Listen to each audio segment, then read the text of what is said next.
Capital Sonoro. Capital Político.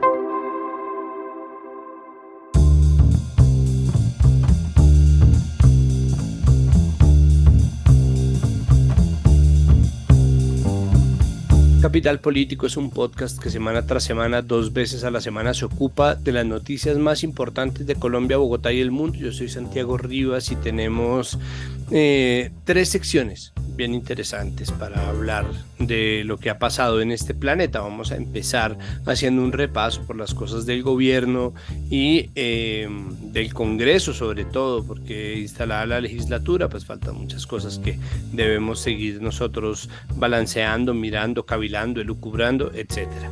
Después vamos a hablar sobre el nombramiento de Salvatore Mancuso como gestor de paz, algunos temas de paz que nos parecen interesantes, y vamos a terminar hablando sobre las elecciones generales que se llevaron a cabo en España el pasado domingo 23, los resultados que dejaron, qué pasó, quién ganó y cómo, todo eso pues lo vamos a hablar. Entonces vamos a empezar.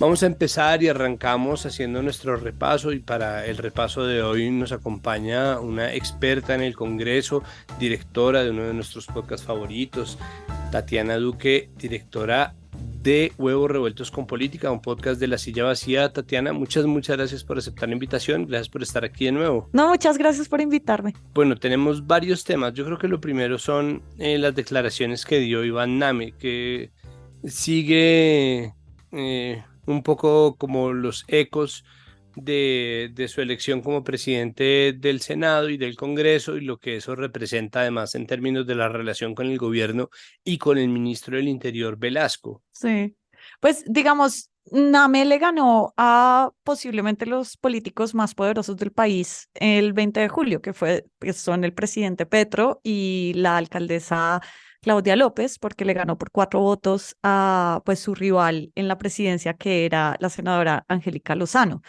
que era también a su vez pues la candidata del gobierno nacional para quedarse ahí. Yo creo que la relación, digamos, con ellos, entre ellos, digamos, Senado, Casa de Nariño, pues va a ser mucho más complicada en términos de lo que veíamos el año pasado, pues que el gobierno tuvo amigos entrañables en esa presidencia, que fueron Roy Barreras y Alexander López. Y pues bueno, digamos, a mí realmente lo que me preocupa en términos de el cubrimiento va a ser básicamente que el presidente del Senado nuevo dijo que iba a dejar hablar a los congresistas lo que quisieran. Y si es así como en su primer discurso cuando se postuló, pues, o sea, vamos a tener unas sesiones interminables. Que dijo además cualquier cosa, porque es que Sí. no, lo único que pudimos sacar en limpio fue precisamente que iba a dejar hablar a todo el mundo lo que se le diera la gana, pero de todo lo demás la gente quedó como, no, si uno tenía la oportunidad de seguir en vivo ese discurso por Twitter, pues era realmente perplejidad y confusión, no era otra cosa. Además, porque obviamente Iván Name pues no es un político conocido, es un, digamos, hay diferentes clases de políticos que uno ve en el Congreso, y el político que es puntualmente Iván Name podría calificarse dentro de la categoría de político tradicional. Es un político que siempre ha sacado una votación que lo mantiene ahí, pero pues digamos no es un gran varón electoral del país. En 2010 llegó al Senado con 10.000 votos, que fue la última votación que logró entrar del Partido Verde, y ahora llegó en 2022 con 40.000 votos, también la última votación del umbral del Partido Verde. No se le conocían muchas declaraciones, pero de todas maneras sí ha logrado tener un fortín político y burocrático puntualmente en Bogotá, así pues sea barranquillero y tenga pues familia política con un gran recorrido allá. Pues su primo está en el partido de la U, que es José David Name, que ha sido varias veces presidente de la Comisión de la Plata, que es la tercera. Entonces, va a ser una relación, yo creo que tirante en algunos momentos. De todas maneras, es una relación de necesidad. El gobierno necesita tener de aliado al presidente del Senado, y pues una persona que se encaja en esta idea de político tradicional, pues no va a dejar de sacar provecho de esas situaciones, digamos, muy posible. Mm, el otro tema, porque pues ya de NAME tendremos tiempo para hablar más del que yo quisiera, creo, pero puedo estar equivocado. Sí. Eh, hay todavía unas comisiones que están sin elegir sus presidencias. ¿Qué comisiones ya tienen presidentes y presidentas? ¿Quiénes son? ¿Cuáles son las que faltan? Pues digamos, hoy martes la mayoría de la Cámara, si no la totalidad, si no estoy mal, ya se eligieron, digamos, y el balance puede ser un poco agridulce para el gobierno, justamente por este cambio que hubo en la forma en que se van a relacionar entre la Casa de Nariño y el Ministerio del Interior con los partidos, que ya no es a través de las cabezas, sino con los congresistas uno a uno. Entonces, yo me concentraría en las comisiones que son como las más importantes y las más visibles. Por ejemplo, las primeras, que son las donde pasan los temas constitucionales, se supo en Cámara ya quedó Oscar Sánchez, que es del Partido Liberal, pero no es aliado del gobierno, es más aliado a César Gaviria. En la del Senado no citaron, pero suponemos y todo indicaría que llegaría el presidente saliente del Senado, que es Alexander López, entonces un aliado del gobierno. En las comisiones de La Plata, que son las terceras, ahí sí le fue mal al gobierno porque en la de Cámara quedó Carlos Cuenca, que es de Cambio Radical, y Cambio Radical no es aliado del gobierno. No Y en solo no es la aliado, es es oposición opositor, directa. exacto. Y en la tercera de Senado quedó Efraín Fincho Cepeda, que es un viejo conocido del Congreso, de la Comisión Tercera, del Partido Conservador, que tampoco es aliado del gobierno. Y en estas es clave porque tiene que entrar el presupuesto del próximo año y por ahí va a pasar. Lo mismo, pues las sextas son claves ahora porque van a pasar las reformas a la educación y servicios públicos. Y ahí quedó un aliado de Petro, al menos en la Cámara, que es Julián López, que es hijo de un ex senador de la U del Valle, pero que no es aliado a Dilian Francisca Toro. Entonces, digamos, ahí podrían entrar más o menos en buenos términos. Y en las séptimas, que son claves porque ahí pasan las reformas de salud y la laboral, si la vuelven a presentar, y la pensional, ahí ya quedaron dos aliadas del presidente, una liberal en la Cámara, que es María Eugenia Lopera, y la otra es Marta Peralta en el Senado, que es de Maíz. Eh, Entonces, en medio de todo, es algo como agridulce, pero nuevamente, este segundo año es el año del Congreso, o así se le conoce, es el año del Congreso donde tiene la sartén por el mango y pues tenemos este elefante en la habitación que son las elecciones regionales. Entonces, mucho de lo que vaya a suceder o lo tienen que hacer en estos 2 primeros meses o ya para después de las regionales, porque ahí sí no va a haber quórum. claro, y ahí ya no va a haber quien vote nada, pero al mismo tiempo en cualquier momento cambia el mapa político, ¿no? Es decir, por conveniencia, alianzas y coaliciones nuevas pueden estar saliendo precisamente de los tejemanejes vericuetos y enredos que surjan, porque es que en las regiones es muy distinto acá, ¿no? Si los avales múltiples cambian muchísimo, los partidos terminan pegados simplemente en torno a una persona, una foto en el tarjetón, ¿no? Como un jugadorcito puede generar ahí unos enclaves desconocidos. No, total, para la muestra un botón. Y es que, por ejemplo, en Huila, el Partido Verde acaba de entregarle el aval a Rodrigo Lara Sánchez, que fue alcalde de Neiva y hace menos de un año era la fórmula vicepresidencial de Federico Gutiérrez. Entonces él fue candidato a la vicepresidencia, se quemó, se devolvió y volvió al verde. Entonces, este tipo de cosas las vamos a estar viendo constantemente. En Santander también hay candidatos de arcoíris, en Norte de Santander también, en Cesar, en Valle, así lo vamos a estar viendo durante todos estos meses. Hablando de candidatos, nuestro último tema es la postulación oficial de Gustavo Bolívar como candidato a la alcaldía por el pacto histórico. Esto hablando sobre todo con el mapa en la mano, ¿qué nos dice? Bueno, no, pues lo primero que hay que decir ahí es que esta es la figura más visible del pacto histórico a nivel nacional. Hay una apuesta del pacto histórico de lograr una fuerza regional que todavía no se ha concretado, que es muy difícil de concretar en varios lugares. Un ejemplo claro es Cali y el Valle del Cauca, en donde no tienen un aspirante visible en este momento y todavía están en peleas internas o al menos en divisiones que les impiden a 4 días de cerrar las inscripciones tener a alguien de la misma visibilidad que tiene pues el ex senador Bolívar y pues él tiene muchas credenciales para mostrar, al menos dentro del pacto histórico. Fue una persona que apoyó muchísimo a la primera línea, que fue una de las banderas, la protección a estos jóvenes y a las personas que salieron a marchar durante 2021. Pues es muy amigo del presidente Petro, tan así que lo puso de cabeza de lista en la lista cerrada. También es, digamos, lleva la misma línea del presidente en torno a los proyectos en Bogotá, y pues se está mostrando como la figura que tenía que ser el candidato del pacto histórico. Pues tan así que las declaraciones que él dio hoy en la mañana, cuando se conoció oficialmente que iba a ser el candidato, que no le sorprendió a nadie, dijo, pues es que yo tenía que medirme a ver qué iba a suceder, y pues se midió y perdió ante el voto en blanco, pero quedó muy por encima de los otros competidores. ¿Qué opciones reales tiene, pues, hoy, ¿no? Obviamente ese tipo de sondeos son una instantánea, pero mirando la instantánea, ¿qué chances tiene hoy de ganar la alcaldía Gustavo Bolívar? Lo que pasa es que la alcaldía de Bogotá, la carrera por la alcaldía de Bogotá va a ser la campaña más larga porque tenemos dos vueltas. Entonces, para ganar en primera vuelta tendría que tener el 40% del electorado. Y para ponerlo en números, eso es muy complicado y ni siquiera te alcanza a tener más de 1 millón de votos. Ejemplo, hace 4 años, Claudia López ganó con 1 millón de votos, más de 1 millón de votos, 80.000 más que los que sacó Carlos Fernando Galán, y aún así ella ganó con el 35% de la votación.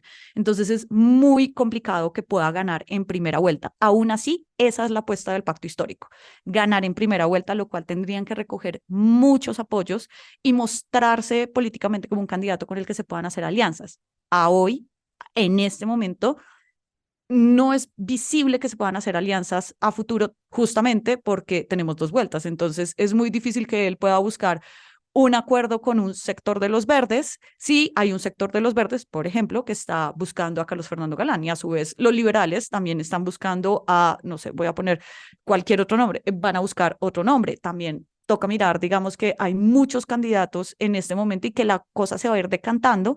Sin embargo, pues digamos, el juego al que le apuesta el pacto histórico, por lo que hemos sabido de reportería, es lograr ganar en primera vuelta, llegar con la mayoría de apoyos locales posibles, y para eso pues toca tener una estructura muy aceitada y muy disciplinada, que no sabemos porque no se ha puesto a prueba todavía. Y lo otro es que es una apuesta que yo nuevamente por los números vería improbable. Y más aún porque tú en una segunda vuelta sí te toca recoger los apoyos de mucha gente, y ahorita pareciera que hay muchos candidatos que se lanzan es para cotizarse.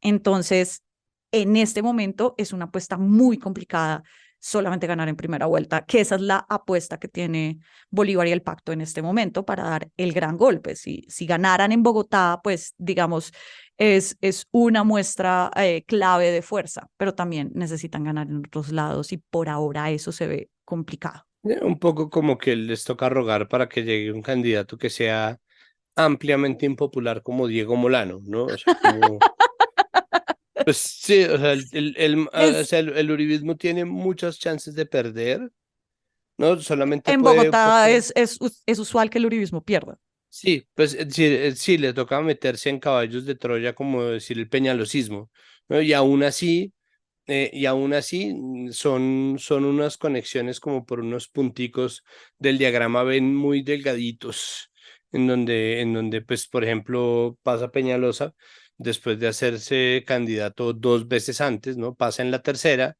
y después impulsa a Miguel Uribe Turbay, y Miguel Uribe Turbay cae a lo último, pero pues estaba Carlos Fernando Galán, no sé, como que tiende a diluirse a la derecha tiene que hacerse un poco más centrista, mejor dicho.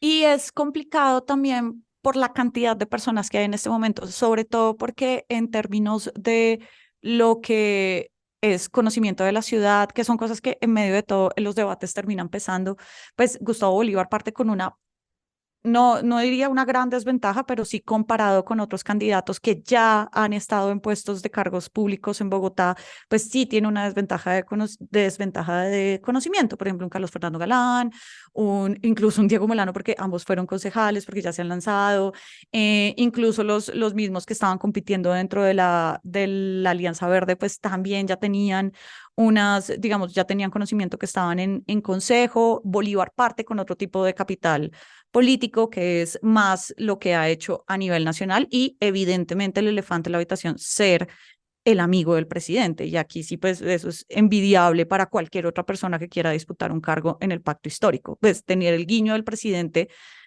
cualquier presidente, es un avance enorme, al menos en una candidatura de estas. Bueno, pues nosotros vamos a seguir observando obviamente el movimiento. Ya usted fue convocada a ser parte de, una vez más, de nuestro equipo de futurología y resultadología electoral, por lo cual vamos a estar exacto.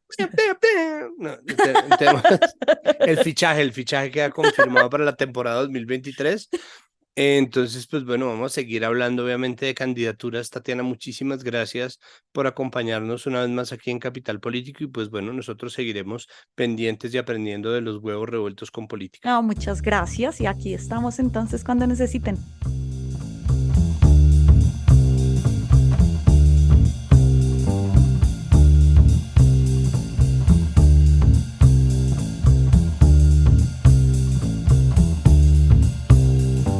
Seguimos con este episodio de Capital Político y ahora vamos a hablar sobre paz total, más exactamente sobre una designación específica por parte del gobierno Petro que ha parado muchos pelos. No es otra que la designación de Salvatore Mancuso, ex comandante paramilitar y ahora aspirante a colaborador de la Jurisdicción Especial de Paz, o aspirante a jurisdiccionario, bueno, de la de la Jurisdicción Especial de Paz, JEP, que ha sido designado como gestor de paz. Esto pues ha puesto en una discusión grande a los colectivos de víctimas, mucha gente que ve el carácter político, pero no político, y en fin.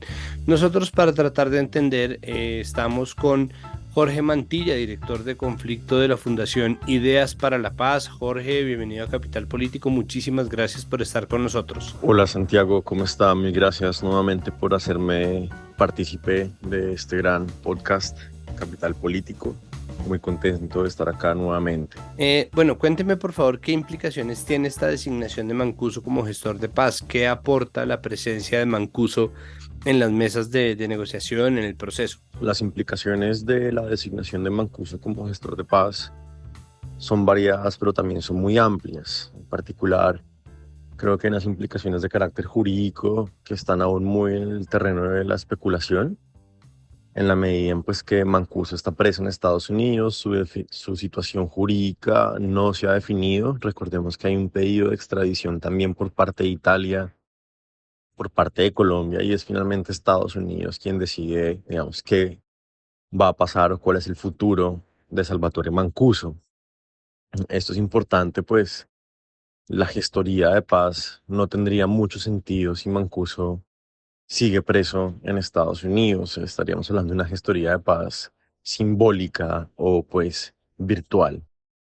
Ahora bien, en términos políticos, sí creo que hay una amplia repercusión de la designación de Mancuso como gestor de paz, sobre todo teniendo en cuenta que a quien más le conviene la designación de Salvatore Mancuso como gestor de paz es el presidente Gustavo Petro que el propio Salvatore Mancuso. Me explico.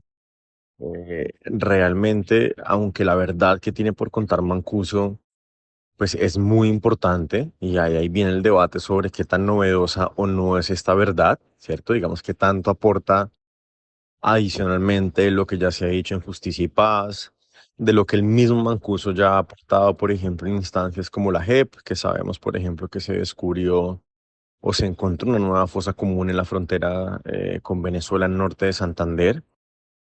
Y que gran parte de lo que se ha venido diciendo ya lo hemos escuchado. Hemos escuchado la implicación de generales de la República, tanto de policía como el ejército, eh, la vinculación de la clase política bogotana con el proyecto de la SAUC.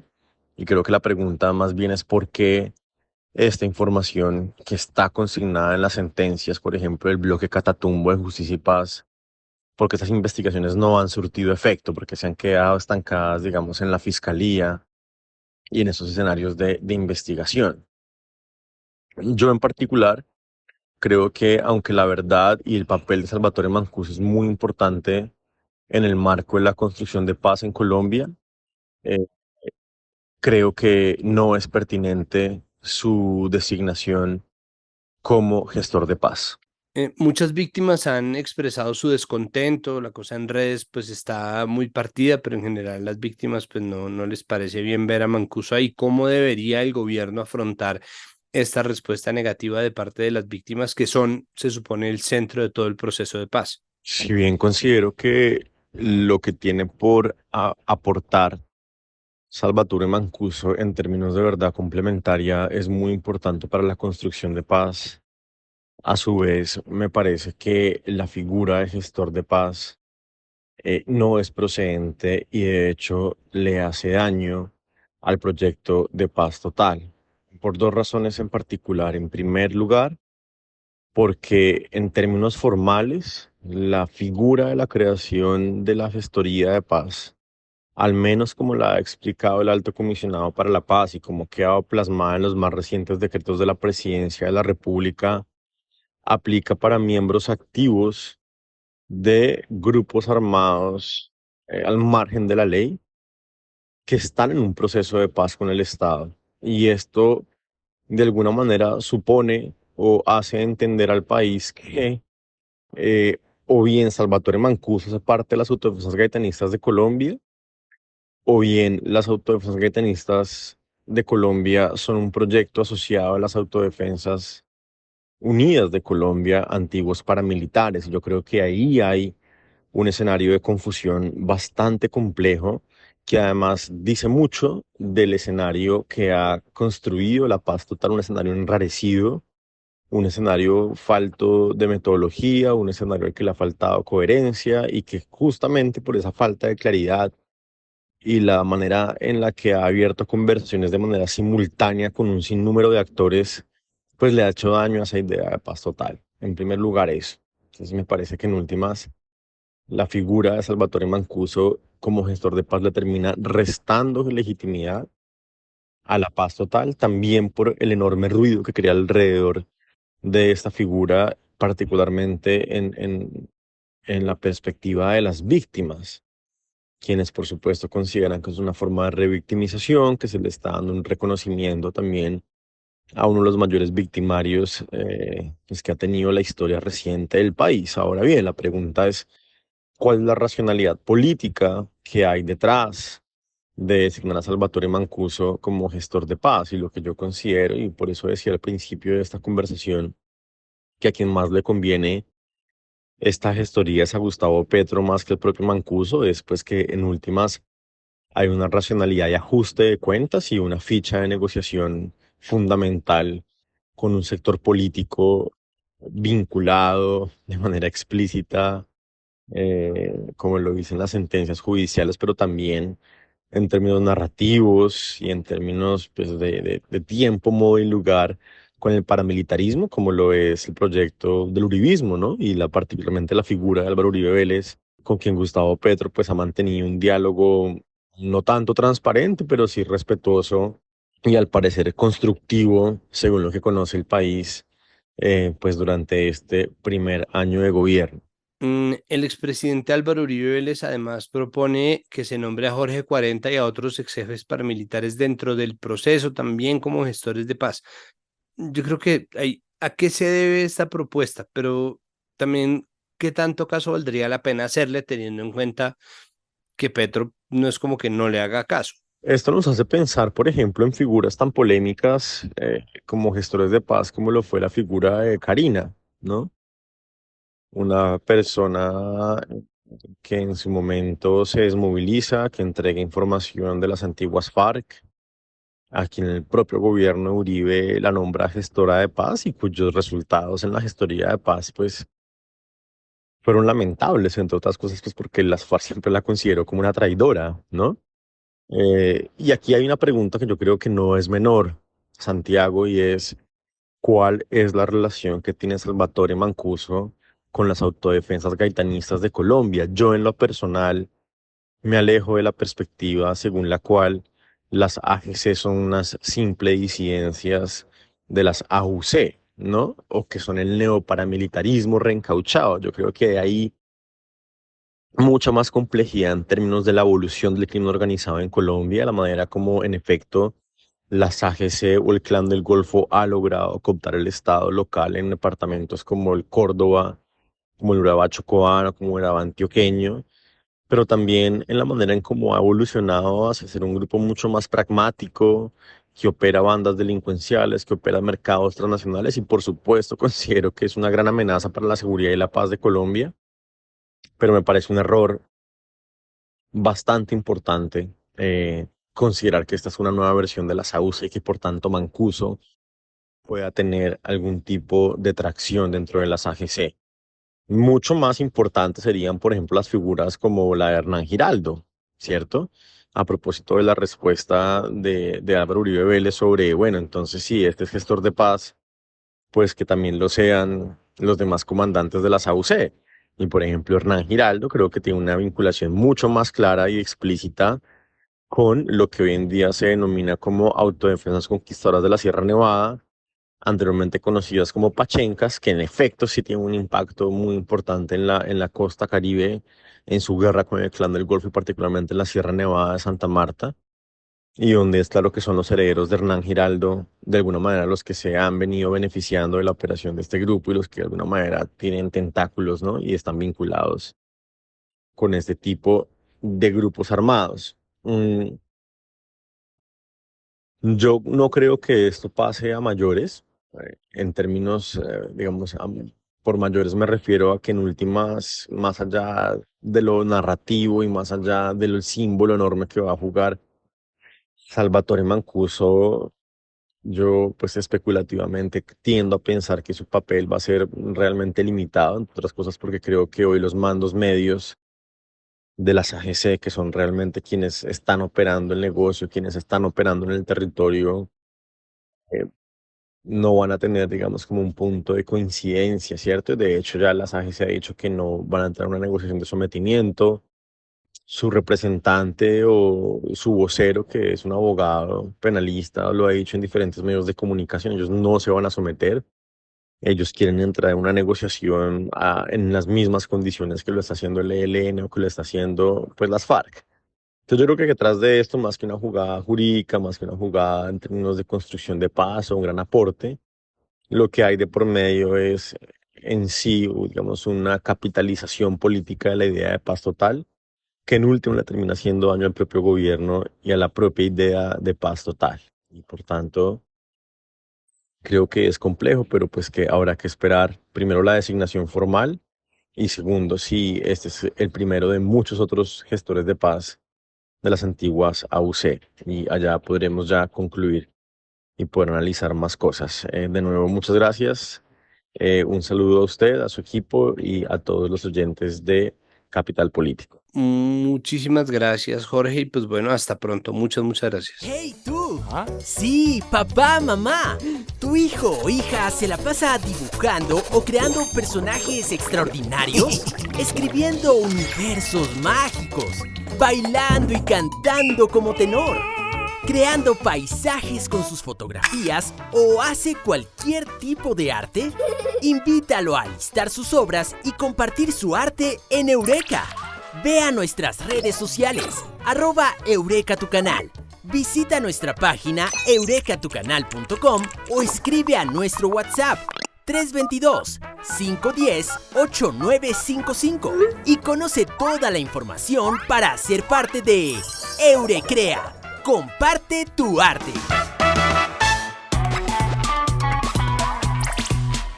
Seguimos y vamos a hablar sobre las elecciones en España. Para hacerlo, una entrevista realizada por la productora editorial general de Capital Sonoro, María Alejandra Cuestas, que nos está haciendo el favor de llevar a cabo esta entrevista. Muchísimas gracias, María, y pues nada, siga adelante. Santiago, como usted lo dice, vamos a cerrar este episodio de Capital Político hablando de España, que es importantísimo, aunque parezca todavía muy loco decirlo, sigue siendo un socio definitivo e importante para América Latina. Y para comprender por qué es importante entender qué es lo que está pasando en España, nos acompaña Rosa Pérez Masdeu, periodista de France 24. Rosa, bienvenida a Capital Político. Muchísimas gracias a ustedes por la invitación. Rosa, estas elecciones nos tenían a todas con los pelos de punta. Desde las votaciones del 28 de mayo, la tensión solamente supo ir en aumento. El cambio de la fecha en pleno verano, los pronunciamientos de los candidatos que parecían ir tan dislocados y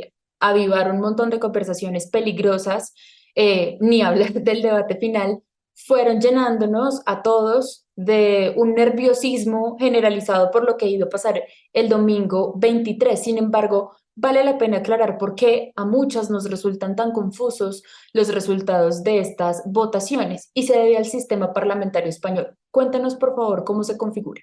Sí, bien, voy a intentar ser lo más clara posible, aunque entiendo que es una cuestión abstracta un poco, sobre todo desde países que pues tienen un sistema presidencialista que, como comentábamos, es fácil analizar los resultados de una votación donde hay dos candidatos a la presidencia, ¿no? En que uno gana y uno pierde.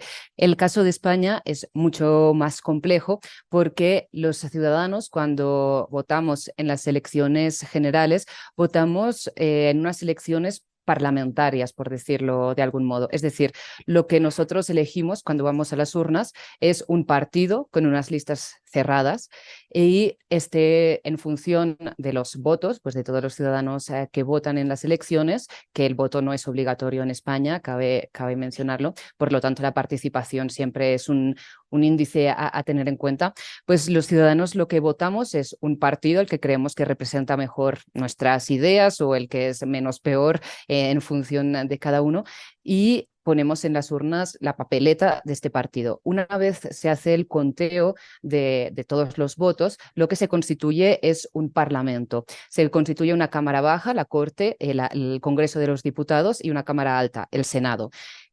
Después de esta constitución del Parlamento entra una segunda fase, digamos, de las elecciones, y es que es en el Congreso de los Diputados, en la Cámara Baja, donde se elige quién será el presidente del gobierno. Bien, esto hubo una época en España, después del restablecimiento de la democracia, en que la decisión de quién sería el presidente del gobierno después de la configuración del Parlamento en las elecciones era bastante fácil porque había dos grandes partidos, que todavía los hay a día de hoy: el Partido Popular, que sería la derecha conservadora tradicional, y el Partido Socialista, ¿no? Que sería pues a día de hoy un poco la centroizquierda. Ahora estamos en un escenario desde más o menos 2015 en que estos dos grandes partidos continúan siendo los más votados, pero no son capaces de gobernar por sí solos, es decir, de conseguir mayorías suficientemente amplias, ya no hablamos ni siquiera de mayorías absolutas, como para que sea prácticamente automático el hecho que después de las votaciones de las elecciones generales sea muy claro quién va a ser investido presidente del gobierno y cómo lo va a hacer. No sé si me adentro un poco más en los detalles, porque el resultado de estas elecciones entiendo que es confuso, pero lo que sucede es que, bien, tanto el Partido Popular como el Partido Socialista, los dos partidos más votados, si bien el Partido Popular ha sido el más votado, con 300.000 votos más que el Partido Socialista y con 15 escaños más, 14 escaños más, perdón, que el Partido Socialista, ninguno de los dos lo tiene fácil para investir a su líder como presidente del gobierno. Ambos requieren el apoyo de otros partidos, porque ¿cómo se inviste el presidente del gobierno? Bien, ahora pongamos en una situación un poco, digamos, especulativa, porque el Parlamento todavía no se ha constituido, se va a constituir el 17 de agosto. Lo que va a pasar es que, con bastante probabilidad, el líder del Partido Popular va a decir: yo intento ser presidente del gobierno. Entonces, lo que necesita es una mayoría absoluta en el Congreso que apoye su su candidatura como presidente del gobierno. Una mayoría absoluta en el Congreso de los Diputados de España son 176 votos a favor. Eso está difícil porque el Partido Popular tiene 136 escaños. Damos por hecho que todos los 136 van a votar a favor de que su líder sea eventualmente presidente del gobierno.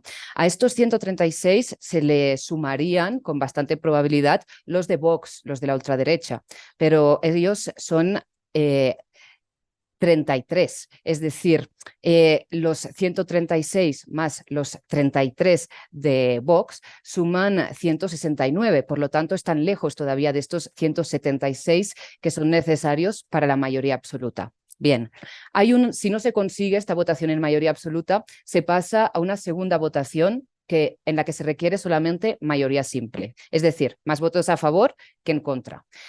Esto, digamos, también estaría complicado para el Partido Popular, a pesar de que consiguiera los votos de Vox, porque con bastante probabilidad todo el resto de partidos votaría en contra de este gobierno, de esta posibilidad, porque Vox, para apoyar al Partido Popular, probablemente le pediría ministerios, y eso es lo que el resto del arco parlamentario no quiere, de hecho quiere evitar, y esta era la gran duda de estas elecciones, era si la extrema derecha iba a entrar al gobierno español. Claro, Rosa, justo hablando de esa entrada de la derecha al Parlamento y a la cabeza otra vez del gobierno, los resultados del domingo fueron sorprendentes para todos y para bien, por fortuna, porque no es exagerado decir que este sí era un escenario en el que se ponían en riesgo los derechos de las mujeres, de las disidencias de género, de la población migrante, ¿no? De la extensa mayoría, aunque lo mostraron de manera contraria. Y contrario a lo que mostraban estas encuestas, la balanza sí pareció invertirse. Usted analizó esa transformación en un programa que se llama El Debate y quisiera que tratáramos acá de reconstruir cuáles fueron las razones, ¿no? Pedro Sánchez movió la fecha de las elecciones, quizás eso tuvo que ver, ¿no? Hubo ahí ciertas alianzas y ciertas movidas. ¿A qué se debe este cambio? La estrategia de Pedro Sánchez me parece muy acertado que lo comentes, fue adelantar estas elecciones que no estaban previstas para este mes de julio, sino que estaban previstas para el final de año. Pero este adelanto electoral vino como reacción inmediata a las elecciones del 28 de mayo, que fueron de algunas regiones de España y de todos los municipios de España. En estas elecciones arrasó la derecha y la extrema derecha, y la extrema derecha entró en el gobierno de un par de regiones de España de la mano del Partido Popular. Es decir, el Partido Popular, el PP, pactó con Vox ciertos pactos de gobierno en esta misma lógica del sistema parlamentario que les comentaba. Eso también aplica para las regiones. Llegaron a acuerdos para gobernar juntos, ¿no?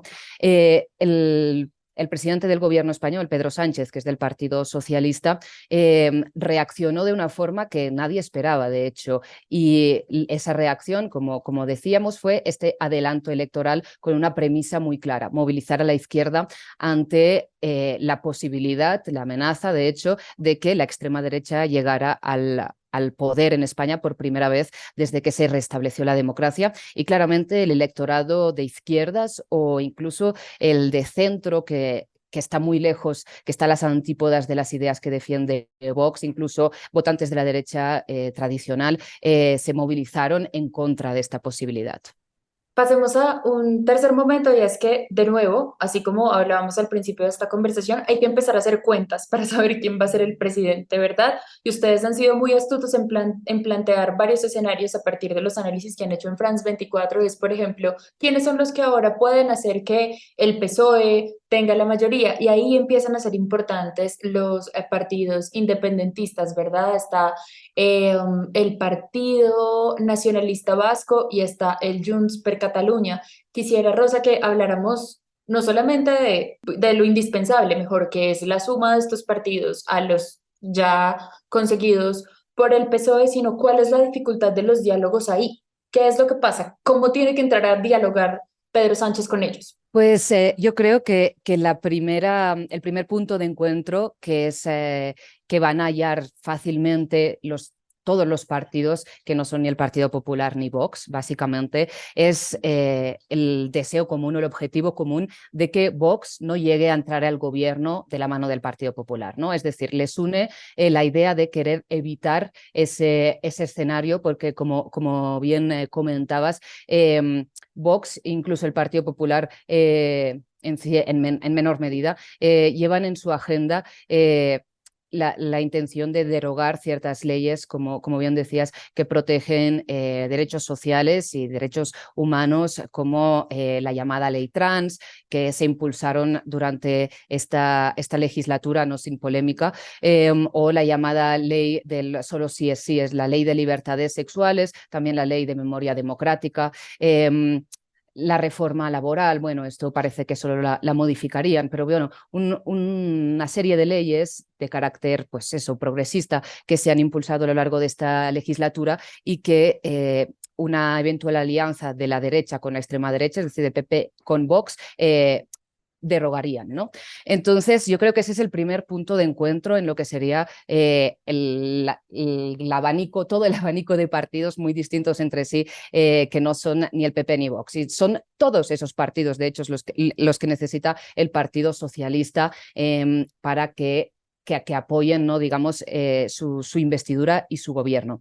Bien, ¿qué pasa aquí? Como muy bien señalabas, los independentistas catalanes y los independentistas vascos tienen su propia agenda, ¿no? Por lo tanto, dar su apoyo al Partido Socialista no será tan fácil como decir si damos nuestro apoyo solamente a cambio de evitar que la extrema derecha llegue al poder, ¿no? Van a aprovechar precisamente este poder que la coyuntura les otorga, es decir, el hecho de que sus votos, aunque sean poquitos, son necesarios para negociar a su favor pues ciertas concesiones por parte del gobierno español, digámoslo así, ¿no?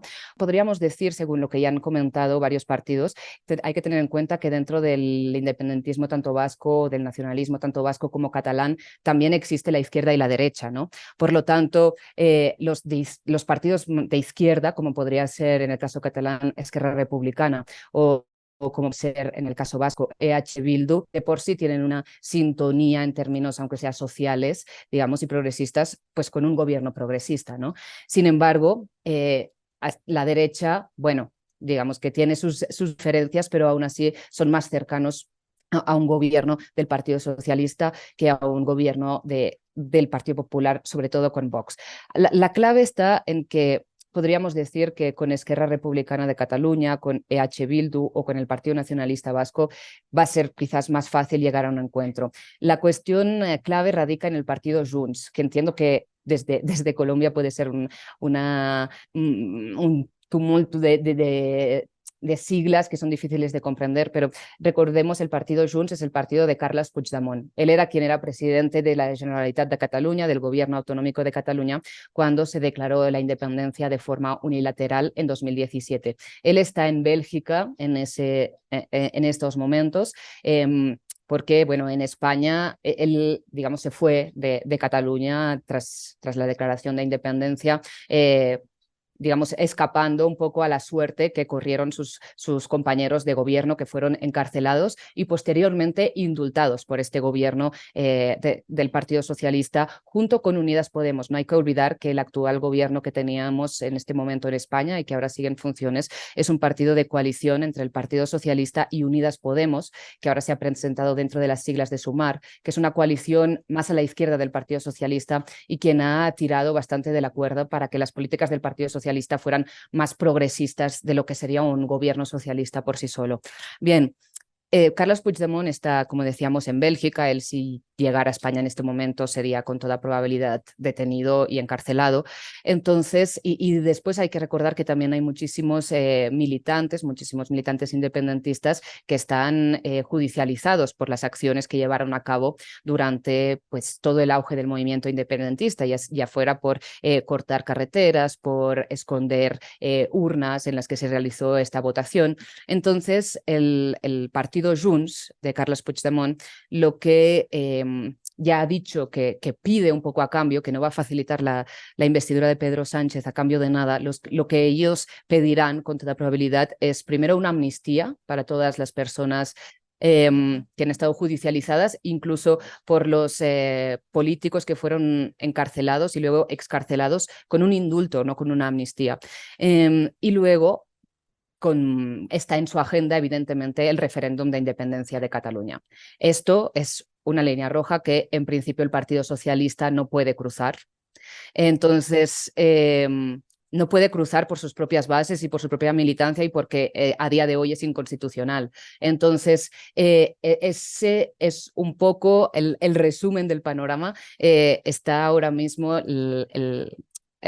el eventual futuro gobierno español, una reedición de este gobierno liderado por el Partido Socialista, que con toda probabilidad tendría ministerios también para sumar, para la coalición de izquierdas, liderada por la ministra de Trabajo, Yolanda Díaz, el apoyo del resto de partidos y muy en particular el de Junts, depende de las concesiones que se puedan hacer respecto a el movimiento independentista catalán, ya sea una amnistía, ya sea un referéndum o bueno, otras cosas que se les puedan ocurrir que pueda satisfacer un poco sus demandas, ¿no?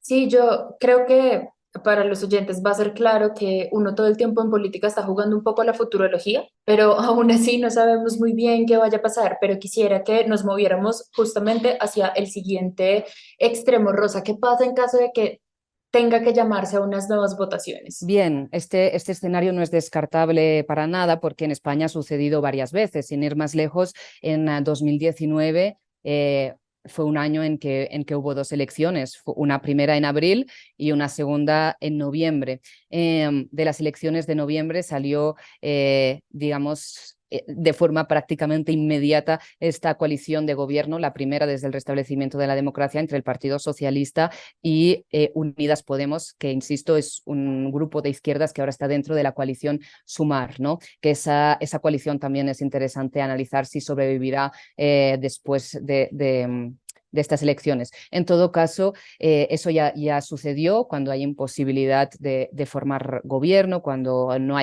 no se llegan a acuerdos, no se llegan a pactos. Lo que podría suceder, digamos, es eso, es futurología. Es que esta movilización masiva que ha habido en estas elecciones, a pesar de que fuera verano, a pesar de que fueran anticipadas, pues no se produjera, ¿no?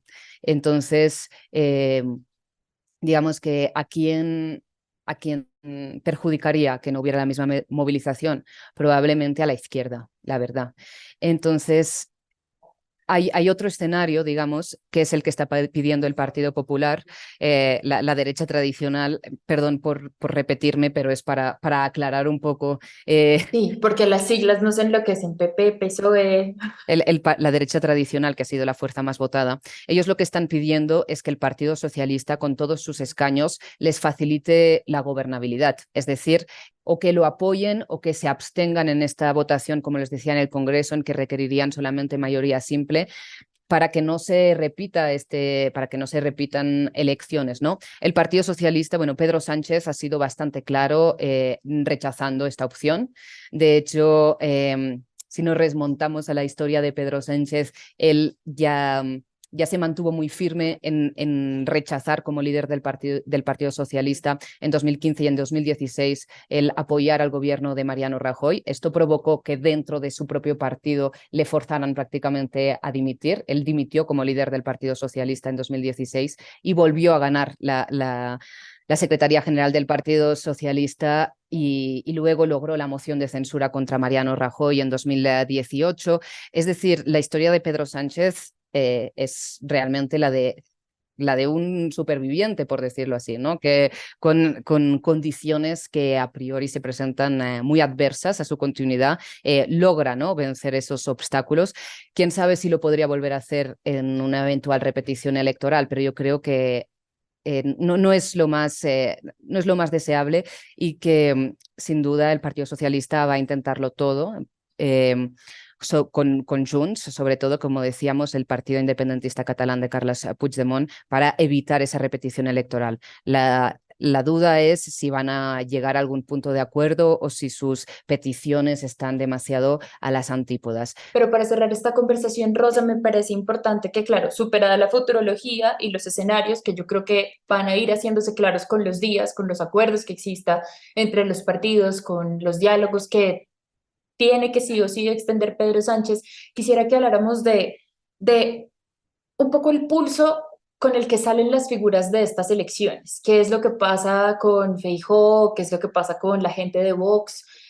Lo decías tú antes, Pedro Sánchez sale una vez más, ¿no? Como con el agua caída sobre la cabeza porque volvió a lograr una cosa que parecía ya perdida, ¿no? Se ha hablado con mucha derrota en las últimas semanas de cómo lo único que había que hacer era esperar el ascenso de Vox al poder, pero bueno, por fortuna estamos frente a un escenario que no deja de ser complejo, pero que es al menos más esperanzador. Tratemos, Rosa, de hacer justo ese panorama, cómo salen las figuras principales de estas elecciones después de las votaciones del domingo.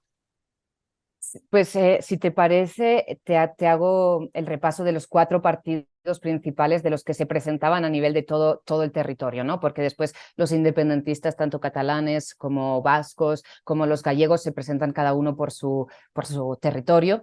Pero empecemos entonces pues, por el Partido Popular, como decía, la derecha tradicional ha sido la fuerza más votada, es verdad, ha subido enormemente, ha subido, si no me equivoco, en prácticamente 50 escaños, en 47, de hecho, respecto a lo que tenía en el Parlamento anterior. Por lo tanto, es verdad, es una fuerza que crece mucho, estaba muy debilitado el Partido Popular, crece mucho porque estaba en su suelo electoral, ¿no? O sea, en 2019, porque venía de ser ese partido, que fue el partido de Mariano Rajoy, del presidente del gobierno Mariano Rajoy, que supongo que algunos de nuestros oyentes lo recuerdan, fue acusado su partido, bueno, fue condenado, perdón, por la mayor trama de corrupción, digamos, la trama Gürtel, desde el restablecimiento democrático, ¿no? Entonces venía muy debilitado en las elecciones de 2019 y ahora aquí pues sube un poco como la espuma, digamos, ¿no? Sube 47 escaños respecto a los que tenía, es la fuerza más votada.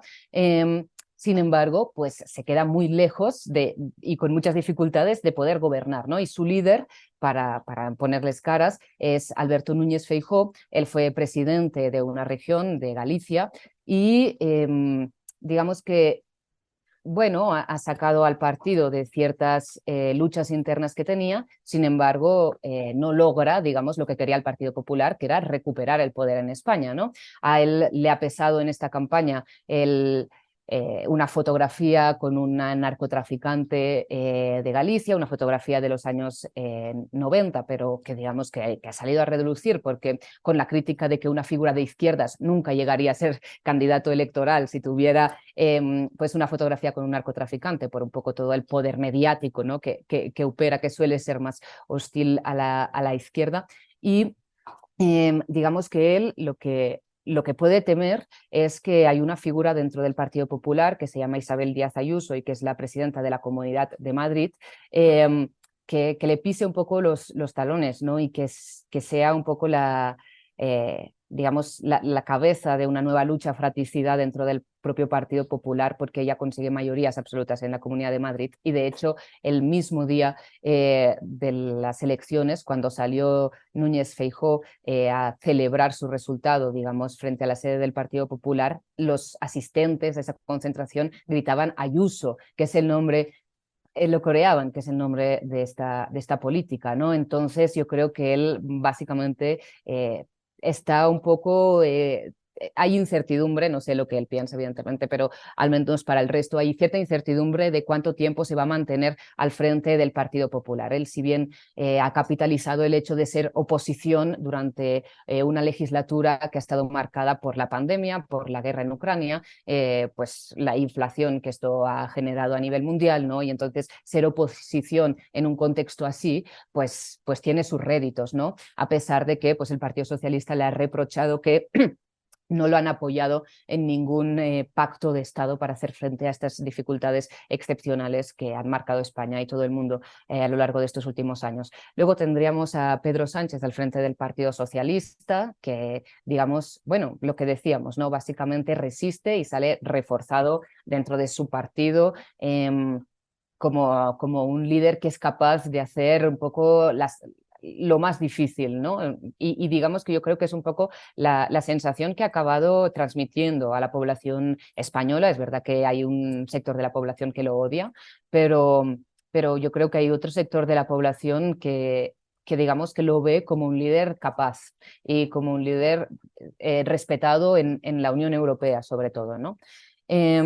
Y también él al final representa el ala más progresista dentro del Partido Socialista y yo creo que ha legitimado esta agenda y ha legitimado su pacto de gobierno con todo lo que tiene a su izquierda, que iba en forma de Unidas Podemos, y ha defendido siempre sin demasiados obstáculos todas las políticas que ha llevado a cabo su gobierno, ¿no? Luego, para seguir con este gobierno de coalición al que estábamos hasta ahora y que ahora se mantendrá en funciones hasta que haya uno nuevo, tenemos a Yolanda Díaz, que ha sido la líder de Sumar. Ella es la ministra de Trabajo en el actual gobierno y es la política mejor valorada de España.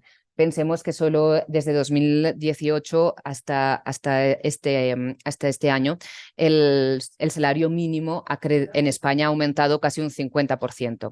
Ella ha impulsado reformas laborales que han sido aplaudidas por muchísimos, sobre todo jóvenes precarios que encadenaban contratos temporales, ¿no? Y que al final, al defender, al ser un poco la cabeza de las políticas más materiales, ¿no? De la izquierda, no se ha visto tan, digamos, inmersa en la polémica que han generado las políticas más progresistas, pero más de género, de derechos de las mujeres, de derechos LGBT, que sí que han, digamos, oscurecido, ¿no? O sea, la figura de Irene Montero, que era la ministra de Igualdad y que ha sido atacada pues, por muchos colectivos pues, transfobos u homófobos, o etcétera, ¿no? Y es verdad que tuvo una ley que ahora entraríamos en muchos detalles, que estuvo redactada quizás como se previó y que generó ciertos problemas, la ley de libertades sexuales.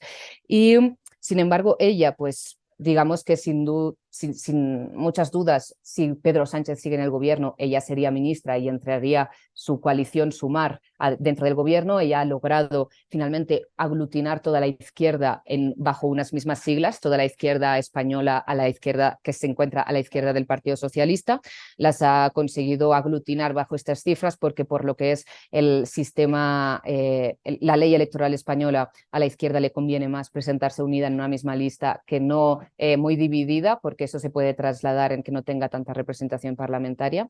Entonces, bueno, yo creo que ha conseguido digamos, mantener a flote esta izquierda que tras las elecciones regionales y municipales, que fueron el motivo de esta anticipación de las elecciones generales, había caído, ¿no? O sea, se había roto, se había un poco venido abajo. Entonces yo creo que logra mantenerla a flote, aunque la duda es si toda esta coalición de partidos se va a mantener cohesionada, porque ya ha habido voces dentro del propio partido Podemos que les reprochan que la estrategia no ha funcionado. Ya sabemos que la izquierda siempre va muy dividida y se divide por pequeños matices programáticos, ideológicos en todo el mundo.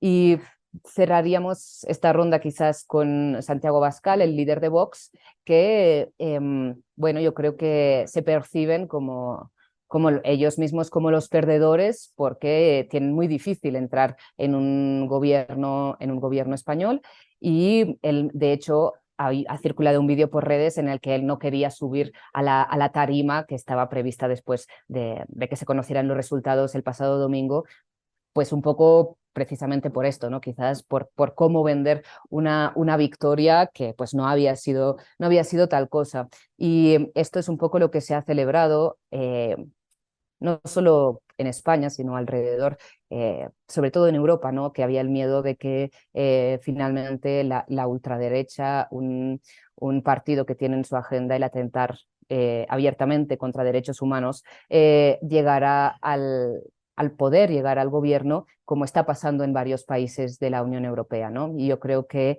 esta resistencia, este freno que ha puesto España, es un poco la clave positiva, sobre todo, que sacar de estos resultados.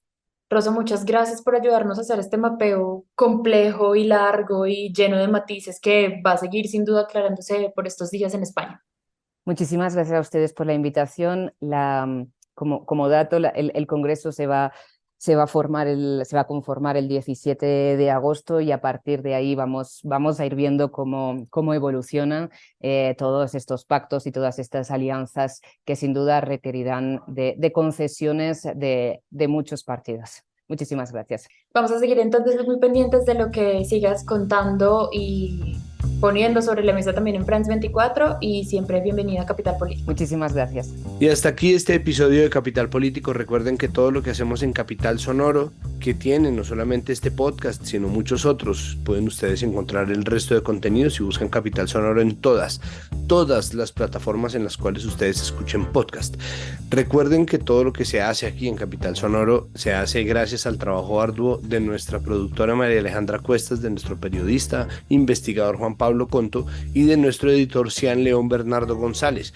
Recuerden también que tenemos un podcast noticioso que sale todos los días en la tarde. Ahora un podcast es uno de los muchos formatos en los cuales se difracta, se divide y se expande el sistema noticioso del sistema de comunicación pública Capital, que se llama Ahora, y ustedes pueden encontrar todos los contenidos, incluyendo por supuesto nuestro podcast, a donde sea que miren y en donde sea que se encuentren. Pueden suscribirse también al boletín de noticias diario que va a llegar a su correo electrónico. De la misma manera, recuerden que esto es comunicación pública, es decir, nosotros no necesitamos ningún tipo de suscripción o no necesitamos financiamiento de nadie. Muchas gracias por pensarlo. Lo que sí es